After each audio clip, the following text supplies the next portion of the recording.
ಜಿಲ್ಲೆಯ 16/3/2026ರಲ್ಲಿ ಬೀದರ್ ಜಿಲ್ಲೆಯ ಕಾಳಸಂತೆಯಲ್ಲಿ ಗ್ಯಾಸ್ ಸಿಲಿಂಡರ್ಗಳನ್ನು ಸಾರ್ವಜನಿಕರಿಗೆ ಮಾರಾಟ ಮಾಡ್ತಾರಂತ ಗೊತ್ತಾಗಿದೆ. ಕಾಳಸಂತೆಯಲ್ಲಿ ಗ್ಯಾಸ್ ಸಿಲಿಂಡರ್ಗಳನ್ನು ಸಾರ್ವಜನಿಕರಿಗೆ ಮಾರಾಟ ಮಾಡ್ತಾರಂತ ಮಾರ್ಗದರ್ಶನದಲ್ಲಿ ಮಾನ್ಯ ಶ್ರೀ ಪ್ರದೀಪ್ ಗುಂಟಿಗೆ ಎಲ್ಲ ನಮ್ಮ ಅಧಿಕಾರಿ ಸಿಬ್ಬಂದಿಯವರ ಸಂದರ್ಭದಲ್ಲಿ ಹೋಗಿ ನೋಡಲಾಗಿ ಎಲ್ಲ ನಮ್ಮ ಅಧಿಕಾರಿ ಸಿಬ್ಬಂದಿಯವರು ಅಲ್ಲಿ ಶರೀಕರನ್ನು ಹೊಲದಲ್ಲಿ ನೋಡಲಾಗಿ ಅಲ್ಲಿ ಸುಮಾರು 105 ಹೊಲದಲ್ಲಿ ಅದರಲ್ಲಿ ಸುಮಾರು 105 ಸಿಲಿಂಡರ್ಗಳು ಅದರಲ್ಲಿ ಫುಲ್ ಸಿಲಿಂಡರ್ 22 ಉಳಿದ ಎಲ್ಲ 83 ಫುಲ್ ಸಿಲಿಂಡರ್ ತುಂಬಿದ್ದು ಸಿಲಿಂಡರ್ ಅವುಗಳನ್ನ ಉಳಿದ ಎಲ್ಲ 83 ಸಿಲಿಂಡರ್ ಖಾಲಿದ್ದು ತುಂಬಿದ್ದನ್ನ ಮಾರಿ ವಾಪಸ್ ತಗೊಂಡು ಎಕ್ಸ್ಚೇಂಜ್ ಮಾಡಿರ್ತಾರೆ. ತುಂಬಿದ್ದನ್ನ ಮಾರಿ ಖಾಲಿ ವಾಪಸ್ ತಗೊಂಡಿರ್ತಾರೆ. 2 ಲಾರಿ 2 ವಾಹನಗಳ ಸಮೇತ ಇವೆಲ್ಲ ಸಿಲಿಂಡರ್ಗಳನ್ನ 2 ಲಾರಿ 4 ಜನರಿಗೆ ವಾಹನಗಳ ಸಮೇತ ಇವೆಲ್ಲ ಸಿಲಿಂಡರ್ಗಳನ್ನ ನಾವು ಹಿಡಿದು 4 ಜನರಿಗೆ ವಶಕ್ಕೆ ಪಡೆದುಕೊಂಡು ವಿಚಾರಣೆ ಮಾಡಲಾಗಿ ಈ ಕ್ರಮ ಕೈಗೊಂಡಿದ್ವಿ. ಗ್ಯಾಸ್ ಸಿಲಿಂಡರ್ಗಳನ್ನ ಕಾಳಸಂತೆ ವಿಚಾರಣೆ ಮಾಡಲಾಗಿ ಹೆಚ್ಚಿನ ಬೆಲೆಗೆ ಗ್ಯಾಸ್ ಸಿಲಿಂಡರ್ಗಳನ್ನ ಕಾಳಸಂತೆಯಲ್ಲಿ ಹೆಚ್ಚಿನ ಬೆಲೆಗೆ ವಡಗಾಂವ್ ಮಾರಾಟ ಮಾಡ್ತಾರೆ ಅಂತ ಗೊತ್ತಾಯ್ತು.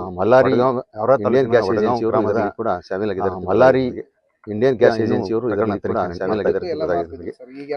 ಇನ್ನೂ ಪ್ರಕರಣ ತನಿಖೆ ಮಾಡ್ತಾ ಇದ್ದಾರೆ.